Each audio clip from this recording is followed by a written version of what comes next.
En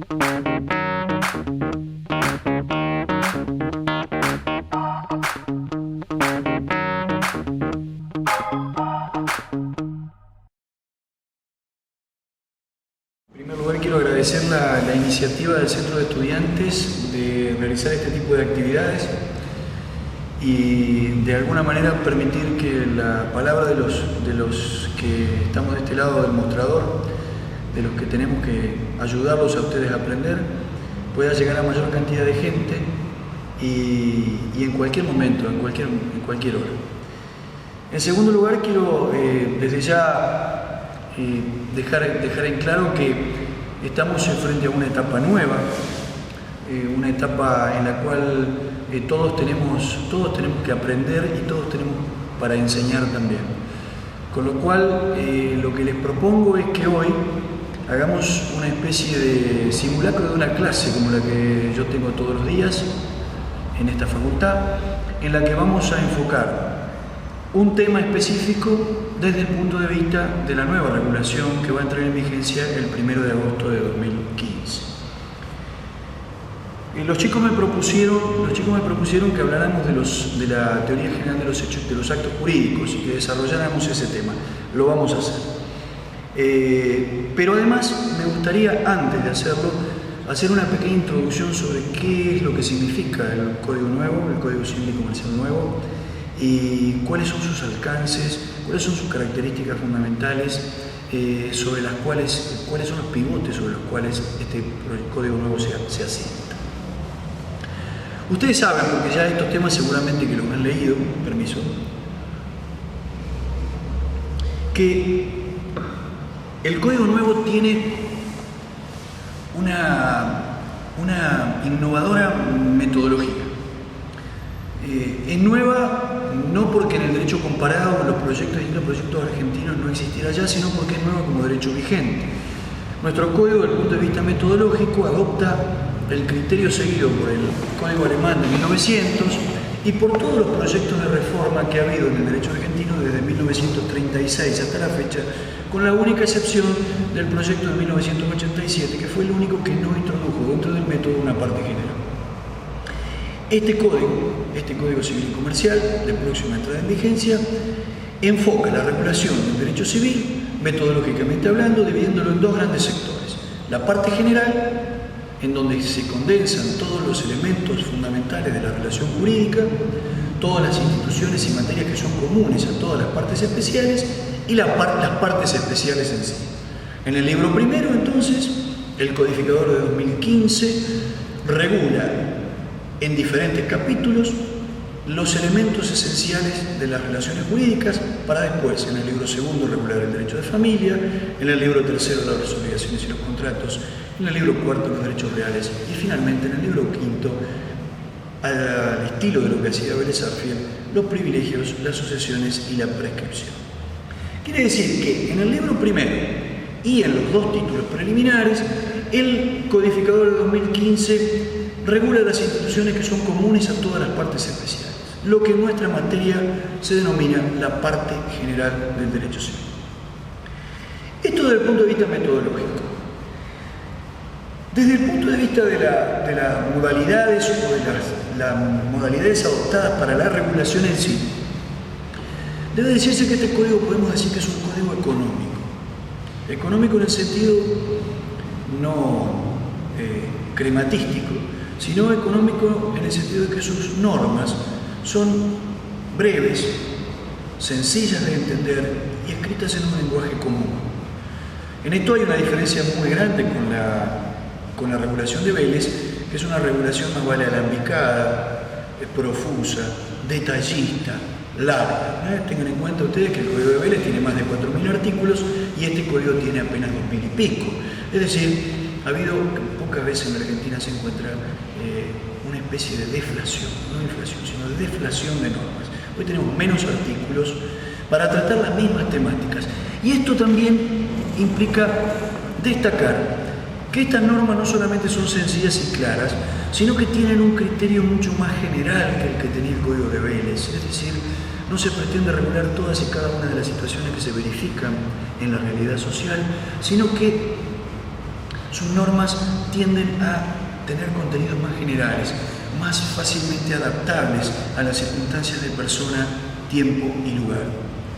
Y esto se ve muy claramente en el título preliminar, en donde el codificador introduce una serie de normas que se denominan estándares o normas que contienen conceptos generales indeterminados, que exigen del intérprete una ubicación en el tiempo y en el espacio, una ubicación en la cosmovisión sociocultural de cada momento, el momento en que tenga que aplicar la norma, para resolver conforme estas pautas, estándares o criterios generales, normas generales indeterminadas, normas jurídicas indeterminadas. Esto le da al intérprete la posibilidad de ajustar la regulación, de ajustar las soluciones a los tiempos que corran, sin necesidad de que la ley sea modificada. Ejemplo más que claro de lo que estaba diciendo es el artículo 9 del nuevo Código Civil y Comercial, que en el título preliminar, capítulo 3, referido al ejercicio de los derechos, reza: principio de buena fe. Los derechos deben ser ejercidos de buena fe. Fíjense ustedes, hasta parece musical el concepto, que significa no otra cosa que introducir el principio de buena fe como un principio general del derecho civil. Plantear que el derecho y el comportamiento de los particulares debe ajustarse a los criterios de la moral, de la ética, de las buenas costumbres. Ejercer un derecho de buena fe significa que las personas debemos comportarnos con probidad, con lealtad, con derechura, sin dobleces, sin segundas intenciones, como se comporta una persona de bien, como se comporta un hombre de bien, también una mujer de bien, obviamente. Bueno, esta idea de la generalidad de los conceptos indeterminados permite que el código sea ajustado a las necesidades de los tiempos sin necesidad de ser reformado o modificado por el legislador, lo que es sin ninguna duda una virtud. Pero, como decía aquel pensador, argentinos a las manos, al trabajo. Vamos al tema que nos ocupa, después de esta introducción sobre las características metodológicas y sistemáticas del Código Civil y Comercial que entra en vigencia próximamente. Vamos a hablar de nuestro tema, el tema de los actos jurídicos. Yo les decía recién que la parte general contenida en el libro primero contiene las regulaciones más generales que hacen a la estructura y las vicisitudes de las relaciones jurídicas. En este sentido, el libro primero contiene valga la redundancia, una teoría general de las personas, de los sujetos, personas físicas y personas jurídicas. Cuáles son sus derechos fundamentales, cuándo comienza su existencia, cuáles son los avatares con relación a su capacidad, cuáles son sus atributos. En segundo lugar, una teoría general de los bienes, es decir, una teoría general del objeto de la relación jurídica. Y allí encontraremos la regulación de los bienes y de las cosas y del conjunto de los bienes y de las cosas, el patrimonio y sus funciones. Finalmente, en la parte general, está contenida también la teoría general de los hechos y de los actos jurídicos, es decir, de aquellas circunstancias que son fuente en el sentido de nacimiento, vertiente de la que se originan las relaciones jurídicas y además las que provocan las modificaciones y la extinción de las relaciones jurídicas. De este tema vamos a hablar hoy. Vélez ya había introducido en la regulación del Código Civil argentino la teoría general de los hechos y actos jurídicos. En este sentido, el Código Civil y Comercial no es novedoso. Pero sin embargo, Vélez, como no tenía una parte general en su código, lo había incluido dentro del libro segundo, acaballada entre la sección primera de las obligaciones en general y la sección tercera de los contratos. Es decir, que el libro segundo estaba contenido por 3 secciones: de las obligaciones en general, la primera, la segunda de los hechos y los actos jurídicos, y la tercera de los contratos. En cambio, en nuestro código próximamente vigente, Código Civil y Comercial, la teoría general de los hechos y los actos jurídicos está contenida en el título cuarto del nuevo libro primero, que se titula Hechos y actos jurídicos, capítulos 1 en adelante. En este sentido, la nueva regulación no innova demasiado sobre los conceptos fundamentales que regulaba Vélez en la teoría general de los hechos y actos jurídicos, párrafo aparte. Vélez en esto lo siguió claramente a Freitas y Freitas a Savigny, no al Código Civil francés. Si hubiera seguido al Código Civil francés, no hubiera regulado sobre hechos y actos jurídicos. No innova, digo, porque sigue caracterizando a los hechos jurídicos como a todos los acontecimientos susceptibles, dice el artículo 257, reemplazando el 897 derogado. Hecho jurídico es el acontecimiento que, conforme al ordenamiento jurídico, produce el nacimiento, la modificación o extinción de relaciones o situaciones jurídicas. Aquí ha habido algunos retoques, algunas modificaciones, aunque el concepto sigue siendo básicamente el mismo. Hecho jurídico es todo acontecimiento que, verificado en la realidad, al ser atrapado por la hipótesis de una norma determinada, el derecho le asigna un cierto efecto o consecuencia. Vélez decía acontecimientos susceptibles de provocar cierto efecto jurídico, una modificación, adquisición o transmisión, extinción también agregaba, de derechos y de deberes, derechos y obligaciones, decía Vélez. El codificador del 2015 modifica este criterio, en primer lugar porque califica los hechos jurídicos no a lo que son susceptibles de producir un efecto jurídico, sino a aquellos que efectivamente lo producen. No aquellos que tienen la potencialidad de producir un efecto jurídico, sino aquellos que tienen la virtualidad de producir un efecto jurídico. En resumidas cuentas, chicos, un hecho jurídico en realidad será tal dependiendo de que pueda ser encastrado, pueda ser introducido, pueda ser insertado dentro de la hipótesis de una determinada norma jurídica. Ustedes recuerdan que, de acuerdo a las enseñanzas de Kelsen, la norma jurídica tiene una estructura lógica, la estructura lógica de un juicio hipotético.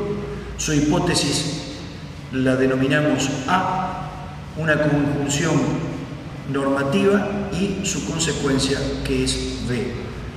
El dado A debe ser B. En el juicio de las ciencias naturales es un juicio no hipotético, sino un juicio de certeza. Dado A es B. En las ciencias sociales, como en el derecho, el juicio es un juicio hipotético. Dado A debe ser B. Un hecho jurídico se configura cuando una norma describe una determinada situación de hecho y esa situación de hecho se verifica en la realidad. La norma dice dado A, dadas tales circunstancias, ¿sí? Verificamos, el intérprete analiza la realidad social, verifica si esas circunstancias descritas en abstracto por el legislador se configuran en la realidad social, en tal caso realiza una actividad de calificación, le atribuye, la inserta, la califica como parte o como todo la hipótesis, con lo cual deriva una determinada relación jurídica o una determinada situación jurídica. Digamos, por ejemplo, el Código Civil argentino de 2014 nos dice que la existencia de las personas comienza con la concepción. ¿Sí? Es un juicio que en realidad expresa lo siguiente: cuando se produce la concepción como fenómeno natural, el derecho le atribuye a esa circunstancia una determinada consecuencia jurídica, que es el surgimiento de un nuevo sujeto de derecho y con él todos los derechos fundamentales que ese nuevo sujeto tiene. Bien, habrá hecho jurídico cuando se produzca determinada concepción, a lo cual le agregaremos la consecuencia jurídica de nacimiento de un nuevo sujeto de derecho. Sabemos que esta cuestión no es clara en el derecho actual, o por lo menos es discutida, ya que en la nueva regulación, producto de la contemplación, de la regulación de los nuevos fenómenos de fecundación extracorpórea y de transferencia de embriones, se deja librada una regulación especial toda esta problemática, partiéndose de la premisa de que no hay persona si la concepción no se produce en el seno materno, es decir, que en la idea de la regulación de 2014 habrá personas cuando el embrión sea insertado en el seno materno y no cuando el embrión sea gestado fuera del seno materno. Esto en función de los criterios que ha sentado la Corte Interamericana de Derechos Humanos, la Corte Interamericana de Justicia en el fallo Altavilla Murillo, que ustedes ya lo conocen, ya lo van a ver. Bien, dado A debe ser B. Hay hecho jurídico cuando un acontecimiento de la realidad social puede ser calificado como la hipótesis de una norma que le asigna una consecuencia jurídica normativa. Esa consecuencia jurídica normativa no necesariamente coincide con la realidad, no necesariamente coincide con la naturaleza. Por ejemplo, nuestro código establece un sistema de presunción de fallecimiento, de muerte presunta. Si una persona desaparece de su domicilio, después va de un determinado periodo de tiempo y hay un procedimiento judicial determinado, el juez declara que ha fallecido presuntamente. Lo que no quiere decir que haya muerto de verdad, puede estar vivo, por eso se prevé todas las posibilidades de la reaparición.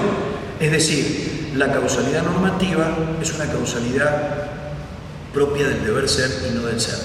No coincide necesariamente con la realidad social. Dentro de la categoría de los hechos jurídicos es factible hacer una serie de clasificaciones sobre distinción, de las que ustedes ya saben. En este sentido, el codificador de 2015 no innova con relación al código de 1871. ¿Sí? Mantenemos los mismos criterios de clasificación, se distinguen los hechos humanos de los hechos de la naturaleza. Dentro de los hechos humanos distinguimos los hechos humanos voluntarios y los involuntarios. Dentro de los humanos voluntarios vamos a encontrar a su vez la distinción entre los lícitos y los ilícitos, y dentro de esta última categoría a dos especies de los actos humanos voluntarios lícitos en la cual nos vamos a detener, que es la distinción entre simples actos lícitos y actos o negocios jurídicos. Bien, el codificador de 2014 ha tenido la prevención de, al estilo de lo que hacía Vélez, pero con mayor precisión, de definir a cada una de estas categorías como una especie de definición normativa. Sabemos que los códigos no debieran contener definiciones, que las definiciones son propias de la doctrina y no de la ley, pero sin embargo, en ciertas situaciones resulta realmente importante que el legislador tome algunas posturas teóricas para facilitar la interpretación y la aplicación del derecho. Este es uno de los casos. El artículo 258 de la nueva redacción nos dice que simples actos lícitos, el simple acto lícito es la acción voluntaria no prohibida por la ley de la que resulta alguna adquisición, modificación o extinción de relaciones o situaciones jurídicas. Y el artículo 259 define el acto jurídico como el acto voluntario lícito que tiene por fin inmediato la adquisición, modificación o extinción de relaciones o situaciones jurídicas. Simple acto lícito, acción voluntaria no prohibida por la ley de la que resulta alguna adquisición, modificación o extinción de relaciones o situaciones jurídicas. Acto jurídico es el acto voluntario lícito que tiene por fin inmediato la adquisición, modificación o extinción de relaciones o situaciones jurídicas. En esto tenemos que ser muy precisos y trataremos de utilizar algunos ejemplos que nos permitan distinguir las dos categorías con exactitud, para que no haya confusiones, porque es un concepto importante. Todos los hechos jurídicos producen efectos jurídicos. De modo que efectos jurídicos, como dice el nuevo código, de modificación, extinción o transferencia de relaciones jurídicas o situaciones jurídicas. Ya vamos a volver sobre esta noción de situaciones o relaciones jurídicas. Todos los hechos jurídicos, decimos, producen efectos jurídicos. Con lo cual, si los simples actos lícitos y los actos jurídicos son parte de la categoría de los hechos jurídicos, esto significa que ambos producen efectos jurídicos. Tanto los simples actos lícitos como los actos jurídicos son acontecimientos que producen efectos jurídicos. Son acontecimientos que son humanos y que además son lícitos, que tienen la virtualidad de producir modificaciones, extinciones o el nacimiento de situaciones o de relaciones jurídicas. Con esto, ¿qué quiero decir? No son simples actos lícitos los que se denominan simples actos permitidos por la ley o aquellos que implican el ejercicio de una libertad determinada. Por ejemplo, caminar por la calle. Es un ejemplo que ustedes van a encontrar en algunos libros de texto, algunos apuntes también que les recomiendo que no usen. Vayan a los libros, con eso no se van a equivocar. Caminar por la calle no es un simple acto lícito, en este sentido, en el sentido del artículo 256, 257 y 258. Estos son ejercicios de libertades públicas, que no implican ningún efecto jurídico. ¿Qué efecto jurídico tiene caminar por la calle? Ninguno. Un simple acto lícito es un acto humano que produce una determinada consecuencia jurídica. Si el acto humano no produce una consecuencia jurídica, no es un simple acto lícito. Bien, simples actos lícitos producen consecuencias jurídicas. Actos jurídicos también producen consecuencias jurídicas. Ambos son actos humanos. Los actos lícitos, simples actos lícitos, y los actos jurídicos. Ambos son humanos y ambos producen consecuencias jurídicas. ¿Cuál es la diferencia entre ambos? La diferencia entre ambos es sencillamente de dónde proviene el efecto que este acto produce. En el simple acto lícito, a estos actos se los llama también por estos actos ex lege, el efecto jurídico que los actos producen deriva directamente de la ley. No deriva de la voluntad de los particulares, sino que deriva de la ley. Es el legislador el que a determinados comportamientos les atribuye un determinado efecto jurídico. Por ejemplo, el Código Civil, el Viejo y el Nuevo, dice que aquel que encuentra una cosa que no tiene dueño se apropia de ella. Con lo cual, lo que está significando es que a un comportamiento material de un sujeto, encontrar y apropiarse, tomar una cosa que no tiene dueño, le asigna un efecto jurídico determinado. ¿Cuál es ese efecto jurídico determinado? El adquirir el derecho de dominio sobre esa cosa. Un derecho real que le permite actuar sobre esa cosa, explotarla y usarla con exclusión de cualquier tercero. De explotarla económicamente con exclusión de cualquier tercero. Pero esta consecuencia jurídica, este efecto jurídico que es el nacimiento de un derecho real, en este caso nace una situación jurídica nueva, la situación jurídica real que vincula al sujeto que encontró la cosa con la cosa misma, con relación al derecho, no deriva del acto de voluntad del sujeto.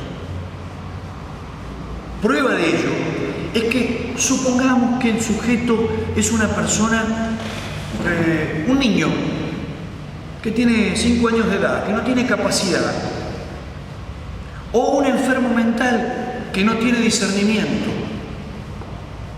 El solo hecho de apropiarse de la cosa implica que adquiere igual el derecho de dominio sobre ella. Y lo adquiere igual porque es la ley la que dispone que lo adquiera. De modo que el solo hecho de apropiar comportamiento material implica la consecuencia jurídica, sea que el sujeto tenga la intención de adquirir el derecho de dominio o no la tenga. El efecto se produce igual. Si el efecto se produce aun cuando el sujeto no tiene la facultad, la intención de apropiarse de la cosa, de adquirir el derecho de dominio, esto significa que el efecto no deriva de su voluntad, sino que deriva directamente de la disposición de la ley. Por esto, y quizá aquí haya un error hasta del codificador de 2015, los simples actos lícitos no requieren de ser actos voluntarios, basta que sean actos humanos para que el efecto se produzca, aunque el sujeto en la eventualidad no tenga una voluntad perfecta. Y les doy un ejemplo que va a ser mucho más cercano para su generación, aunque quizá los personajes que utilicen como ejemplo, valga la redundancia, sean un poco antiguos para ustedes. Ustedes saben que hay actualmente en vigencia, y el código nuevo ya contiene una regulación específica, una serie de reglas sobre ciertos derechos subjetivos patrimoniales que se llaman los derechos intelectuales. Estos derechos intelectuales tienen la característica de que el creador de una obra del intelecto, puede ser una obra artística, literaria o científica, adquiere un derecho que es parecido al del dominio o propiedad, que le permite explotar económicamente esa obra de creación del intelecto o artística, ¿sí?, con exclusión de cualquier otro. Es parecido al derecho real, pero en vez de ser una cosa, es una creación. Entonces, por ejemplo, el artista, el músico que compone una canción, por el solo hecho de componer la canción, adquiere el derecho de propiedad intelectual sobre esa creación. Sobre esa creación puede realizar una serie de negocios jurídicos que implican explotarla económicamente, editarla, negociar con una compañía disquera para su edición, si es una creación literaria con un editor del libro, o con un productor teatral para adaptarla y reproducirla, o con un productor de cine para llevarla al cine. Ustedes imagínense si un autor cualquiera, vamos a suponer a Charlie, ¿sí? Sabemos que a Charlie García es un poco afecto a veces a algunos excesos. Supongamos que Demoliendo Hoteles, que es una canción de mi época, no la de ustedes, hubiese sido compuesta en un estado de enajenación mental. No me consta, pobre Charlie, no quiero atribuirle este comportamiento, pero supongamos que así fuera. ¿Ustedes piensan que Charlie no hubiese adquirido el derecho de propiedad intelectual sobre la obra de Demoliendo Hoteles?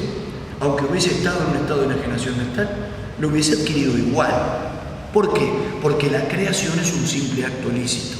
Y la consecuencia es que al acto de creación, cuando Charlie se sentó con el piano y compuso la canción, ese acto de creación es un acto material que no depende de la voluntad del sujeto. El efecto se produce igual porque la ley se lo asigna. Y la ley que le asignó le dijo: Charlie, vos compusiste la canción, sos el titular del derecho de propiedad intelectual, de acá en adelante podés explotarla económicamente. Y no me importa cuál haya sido tu estado, a qué hora la compusiste, si fue a las 4 de la mañana o a las 8 recién levantado. En cambio, los actos jurídicos no producen efectos jurídicos porque la ley se los asigne. O por lo menos no es exactamente así. En el acto jurídico, el efecto que se produce es el efecto que las partes quieren, el efecto que las partes persiguen, el efecto que las partes busquen, y siempre y cuando busquen ese efecto, persigan ese efecto, persigan la obtención de esa consecuencia jurídica. ¿Por qué? Porque el acto de negocio jurídico es en realidad lo que se denomina un acto de autorregulación. El acto jurídico es la forma o el modo a través del cual se expresa el principio de la autonomía de la voluntad. Ustedes saben que el Código Civil Nuevo y el Viejo establece como uno de los principios fundamentales del derecho privado nacional el principio de la autonomía de la voluntad. ¿Qué significa? En buen romance, que los particulares tienen la facultad, la posibilidad de crear reglas jurídicas para autorregular sus intereses. El legislador le dice: en algunos temas yo no voy a disponer cómo se transan los intereses en sociedad. En estos temas yo les voy a dar a ustedes, los particulares, que son los dueños de esos intereses y que están en mejores condiciones para decidir cómo utilizarlos, les voy a otorgar la facultad para que ustedes se autorregulen. ¿Y cuál es el instrumento que les doy? Les doy como instrumento el acto o negocio jurídico. Ustedes, mediante la celebración de actos o negocios jurídicos, van a autorregular sus intereses. Quiere decir esto que, en definitiva, los actos jurídicos producen como efecto la creación de una norma de autonomía privada, de una norma que deriva del principio de libertad, que deriva del principio de la autonomía de la voluntad, que es reconocido por el ordenamiento con un efecto jurigenético. Esto es lo que el Código Civil argentino de hoy y de ayer regula como el efecto de los contratos, efecto obligatorio de los contratos, que dice básicamente que las convenciones que las partes celebren en los contratos forman para ellas una regla a la que deben sujetarse como la ley misma. Fíjense, chicos, que el artículo 957 del Código Civil Nuevo, en materia de contratos, define a los contratos como el acto jurídico mediante el cual dos o más partes manifiestan su conformidad para crear, regular, modificar, transferir o extinguir relaciones jurídicas patrimoniales. Y el artículo 959 dice que todo contrato válidamente celebrado es obligatorio para las partes. Su contenido solo puede ser modificado o extinguido por acuerdo de partes o en los supuestos que la ley prevé. Claramente, el Código Civil argentino nos está diciendo que el acto de negocio jurídico es un hecho jurídico que está destinado a llevar adelante, a llevar al acto, a poner en presencia el principio de la autonomía de la voluntad y de la autorregulación de intereses. Bien, como obviamente que el tema no lo podemos desarrollar, no lo podemos agotar en una sola clase, en un programa de clases comunes tenemos por lo menos 2 o 3 clases para desarrollar este tema, vamos a tratar de poner acento sobre cuáles son aquellas cuestiones más importantes en las cuales el Código Civil y Comercial innova en materia de hechos y en materia de actos jurídicos. En primer lugar, como yo les decía ya, metodológicamente la innovación es clara. La teoría general de los actos jurídicos está contenida dentro del libro primero de la parte general del derecho civil, con lo cual establece cuáles son las normas o reglas comunes relacionadas con los actos jurídicos que solamente son particularizadas en aquellos supuestos en los que en las partes especiales existe alguna diferencia de regulación. Pero además de esto, el Código de 2014-2015 tiene algunas virtudes que son destacables.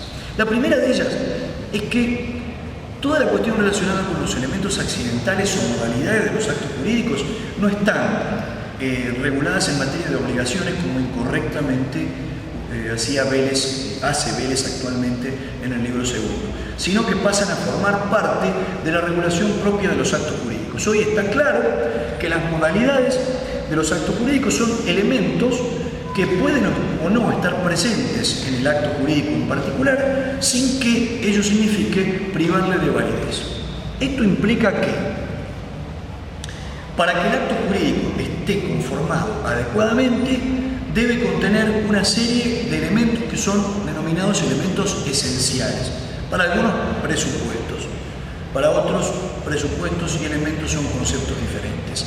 Y puede, si la autonomía de la voluntad así lo considera conveniente en el ejercicio del principio de autorregulación, contener uno o varios de estos elementos que se denominan accidentales.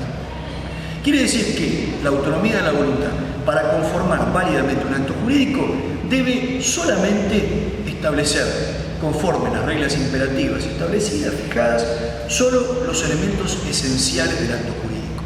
Puede decidir o no introducir un elemento accidental. Está claro, si no lo introduce, el acto no va a perder su valor. Ahora, si lo introduce, si la autonomía de la voluntad introduce algún elemento accidental, lo que es abstractamente un elemento accidental se convierte en un elemento fundamental, porque la autonomía de la voluntad de los particulares lo ha incorporado como tal. Dicho esto, debemos decir señalar o destacar que el nuevo código tiene una toma de posición muy importante respecto de cuáles son los elementos esenciales de los actos jurídicos, que era una cuestión discutida en la doctrina argentina y extranjera. De acuerdo a la regulación del Código, hoy son elementos esenciales de los actos jurídicos, en primer lugar, por supuesto, los sujetos, en segundo lugar, el objeto, en tercer lugar, la causa y también en tercer lugar, la forma y también, finalmente, la causa en sentido final. Ustedes saben, porque ya han leído esto y si no lo van a leer en los libros de texto, que aunque se refieran al código próximamente derogado, sin embargo, les va a ser de utilidad igualmente. Existe una gran discusión sobre si la causa final es o no un elemento esencial de los actos jurídicos. Nuestro código de 2015, 2014, no sé si decir 2015 porque entra en régimen en 2015 o 2014 porque fue sancionado en 2014, ustedes saben a cuál me refiero, al nuevo Código Civil y Comercial que tan atemorizados los tiene. El nuevo código toma postura con respecto a este tema y claramente señala o destaca que la causa en sentido final es un elemento esencial de los actos jurídicos. Dicho esto, cabe preguntarse ¿cuál es el criterio que ha adoptado el Código Civil y Comercial respecto de cómo debe ser considerada la causa fin como elemento esencial de los actos jurídicos? Al respecto, ustedes ya saben que hay por lo menos 3 posturas que se denominan neocausalistas, modernas o causalistas modernas. Aquellos que sostienen que la causa final debe ser entendida en sentido objetivo, aquellos que sostienen que la causa final debe ser entendida en sentido subjetivo y aquellos que pretenden que la causa final debe ser entendida en un sentido mixto o ecléctico. Este es el criterio que adopta Este es el criterio que adopta nuestro codificador en 2014-2015. La causa final para el código que entrará próximamente en vigencia debe ser entendida en sentido mixto o ecléctico, tanto en sentido objetivo como en sentido subjetivo. ¿Qué quiere decir esto? Que no basta para que el acto jurídico sea válido que sea otorgado por una persona, por un sujeto que sea capaz. No basta que sea otorgado con una declaración de voluntad perfecta, ejecutada con discernimiento, intención y libertad, mediante una de las formalidades que la propia ley establece, si es que exige alguna formalidad, sino que además el acto jurídico debe estar enderezado a obtener una determinada finalidad, y esa finalidad debe ser una finalidad lícita, debe ser una finalidad posible y debe ser una finalidad acorde con la moral y las buenas costumbres. Debe ser una finalidad acorde con el principio de buena fe. Bien, ¿cómo debe ser entendida esta finalidad? ¿Qué significa esto de que la causa fin debe ser concebida en sentido objetivo y también en sentido subjetivo? Ya los italianos, principalmente el profesor Emilio Betti, nos decían que la causa en sentido final debe ser entendida como la función económico-jurídica que todos los negocios típicos están destinados a cumplir de acuerdo a la regulación propia del ordenamiento objetivo.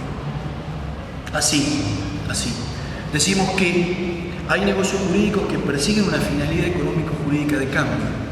Por ejemplo, la compraventa, el contrato de compraventa, que implica como finalidad en sentido objetivo el cambio de una cosa por un precio. La función económica de cambio de cosa por precio se lleva adelante, función económica, se lleva adelante en el campo del derecho a través de determinados contratos. Uno de ellos es el contrato de compraventa. Otro es el contrato de permuta. En cambio, en el contrato de permuta, en vez de cambiar cosa por precio, se cambia cosa por cosa. Pero no es la única función, la función de cambio. También la función de empréstito o la función financiera, que en la economía se desarrolla con determinados mecanismos, en el derecho se desarrolla con otros. Por ejemplo, el contrato de mutuo, de préstamo, de consumo, es el contrato que ejemplifica el cumplimiento de la función de préstamo, de financiación en la economía. Aquel que necesita de un determinado recurso financiero para realizar un cierto emprendimiento y no lo tiene, puede pedirle a alguien que se lo facilite contra el pago de un precio. La función de préstamo también se desarrolla en la sociedad a través de determinados actos jurídicos. El mutuo, por ejemplo. La función de garantía. Alguien que quiere tomar un préstamo y que su futuro acreedor le pide que le asegure que le va a devolver la suma que le pide prestada. Le pide una garantía, un aseguramiento, una seguridad. Bien, el deudor, futuro deudor, le pide a un amigo que le dé una fianza o le constituye un derecho real de garantía como una hipoteca o como una prenda, o le pide a un banco que le dé una fianza a primera demanda. Le dice, aquí tienes otro patrimonio que va a venir a solventar el cumplimiento de mis obligaciones y yo no puedo hacer. También la función de garantía se cumple a través de negocios jurídicos en el derecho. ¿Sí? Cuando ustedes van a un banco y piden un préstamo y les piden una garantía, o vienen de Paraná a vivir a Santa Fe para alquilar un departamento, les van a pedir una garantía propietaria. ¿Qué es lo que le están diciendo? Yo necesito que a la par de este contrato, de este acto jurídico que implica cambio del uso y goce de una cosa por un precio, el alquiler, ustedes me consigan una seguridad mediante otro acto jurídico, una fianza de su papá, su tío, su abuelo, que viene y afianza. Le dice al acreedor, locador, yo voy a cumplir si mi sobrino, si mi nieto, si mi hijo no cumple con el pago del alquiler. Entonces, para que el negocio jurídico sea válido, debe perseguir una finalidad económico-jurídica objetiva que es siempre igual en todos los actos jurídicos de la misma naturaleza. Pero esta conceptualización o concepción de la causa en sentido final no es la única, ni tampoco es la más útil. Hay otra que es muy importante también, que es la conceptualización de la causa en sentido final con criterio subjetivo. Es decir, en este orden señalamos o destacamos, individualizamos como causa en sentido final aquellas razones que llevaron a las partes a la celebración del negocio. ¿Cuáles fueron los motivos centrales que llevaron a las partes a celebrar el negocio jurídico? Desde este punto de vista, la causa en sentido objetivo no es, como en el sentido objetivo, invariable, igual en todos los negocios de la misma naturaleza, sino que es, como dice José Iturraspe, variable hasta el infinito, gracias al principio consensualista. Cada negocio jurídico va a tener una causa final distinta, de acuerdo a cuál sea la intención que las partes tuvieron para llevar adelante el negocio. Ahora, debemos distinguir causa final en sentido subjetivo de los meros motivos que llevan a las partes a la celebración del negocio. No cualquier motivo debe ser considerado causa. No cualquier motivo se eleva a la consideración de causa. Causas son, los motivos bilateralizados, es decir, asumidos por ambas partes como la razón principal de celebración del negocio.